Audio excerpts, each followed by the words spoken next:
Hidden within the folds of Indian history lies an untold and deliberately neglected chapter, a barbaric saga that cries out for recognition. The Madurai Sultanate, a dark shadow cast upon the canvas of time, unfolds a chilling narrative that exposes the extremes of Islamic rule in India.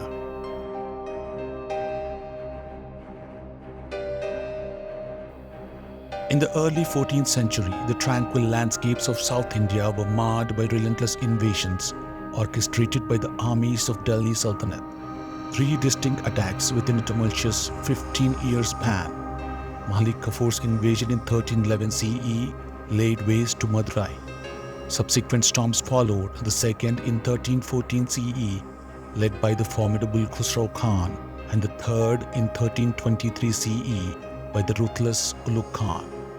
These invasions, far beyond mere acts of plunder, shattered the once proud Pandyan Empire, rendering it irreversibly broken. Ulugh Khan annexed the former Pandyan dominions to the Delhi Sultanate, creating the ominous province of Malabar.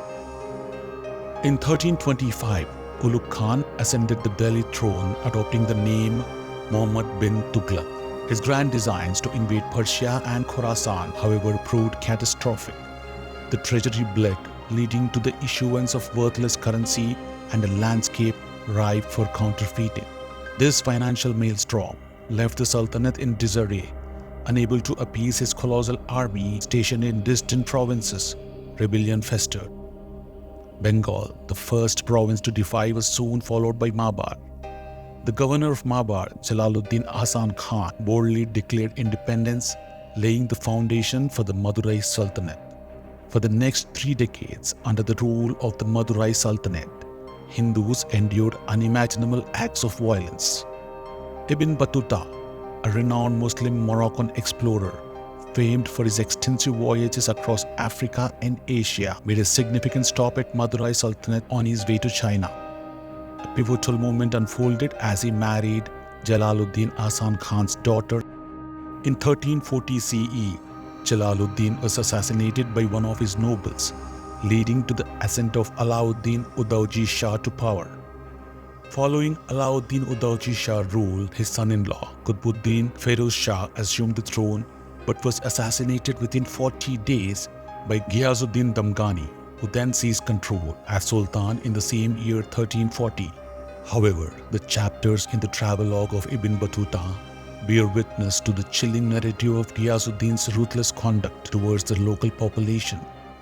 Damghani's army, under his direct command, engaged in a horrifying practice, systematically rounding up villages, callously impaling them on the sharpened wooden spikes, and abandoning them to the grim fate. These harrowing accounts found their way into a travelogue known as Rila, translated as Journey, a chronicle now prominently exhibited at Ibn Battuta Mall, Dubai, resonating with the haunting echoes of a dark history. The vivid narratives from both Ibn Battuta and Ganga Devi unveil gruesome depictions of Sultan's atrocities against the Hindu population. Any inhabitant of the jungle, particularly individuals of Tamil descent encountered by the army, were taken into custody. Wooden stakes sharpened at both ends were crafted and placed on the prisoners' shoulders to carry. Accompanied by their families, they were brought to the camp. A wooden palisade, referred to as Katkar, was erected around the camp with 4 gates.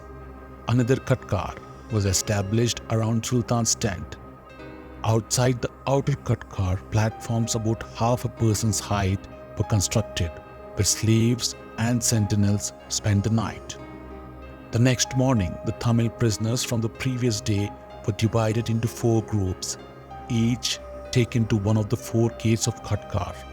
The stakes they had carried were driven through them. Imagine a sharp, long 6-meter weapon thrust into them for no reason. This was the plight endured by Tamilians of that era. The women were killed and their bodies were tied by the hair to the stakes. Little children were killed in their mothers' laps and left there. Another camp was set up, and the process continued with newly captured prisoners. This disgusting practice was unprecedented, and Ibn Battuta himself expressed repulsion, stating that he had not known of any other king guilty of such shameful conduct. In addition to these atrocities, Ibn Battuta also reports a devastating plague in Tamil Nadu that claimed numerous lives. Upon his arrival in Madurai, a contagious disease was rampant, swiftly claiming lives within a short period. Those afflicted succumbed in 2 or 3 days, with any delay extending only until the 4th day. Upon leaving his dwelling, he witnessed a scene of widespread sickness and death among people. This marked the dire state of Tamil Nadu, where further unspeakable atrocities continued to be inflicted upon the residents for a continuous span of 3 decades. Witnessing the tragic state of Madurai under Muslim rule, Ganga Devi, in her emotional prose, says, "Tears flow for the desolation of the groves in Madura. Once flourishing coconut trees have fallen, replaced by the rows of iron spikes adorned with the haunting spectacle of human skulls. The once pleasant highways, resonating with melodies of beautiful women's anklets, now bear witness to ear-piercing wails of Brahmins dragged and bound in unforgiving iron fetters. The once pure waters of Tamraparni, once graced by white sandal paste, now cascade in a tragic red hue, tainted by the blood of cows slaughtered by the miscreants." The Vijayanagara Empire, under the leadership of Bukkaraya I, launched a relentless campaign to conquer South India. Through a series of strategic invasions, they succeeded in not only curtailing but ultimately extinguished the reign of Madurai Sultanate.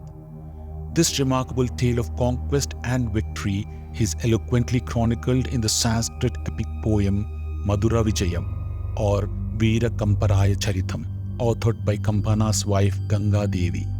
The crowning achievement of Kampana's triumph was the restoration of the revered Srirangam temple to its former glory in 1371 CE.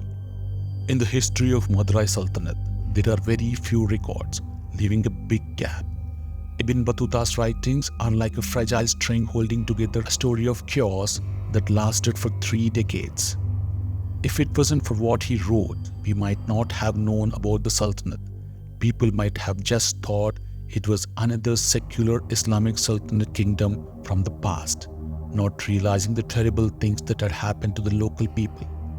The 13th and 14th centuries emerge as a tapestry of horror in South India, vividly depicted in Ibn Battuta's accounts. His words unravel a saga of unyielding conflict between native Hindus and marauding Turkish Muslim invaders, leaving behind a landscape marred by destruction. In the brutal history of Islamic atrocities in medieval India, the Madurai Sultanate emerges as a chilling chapter, a saga of barbarism which should not be forgotten.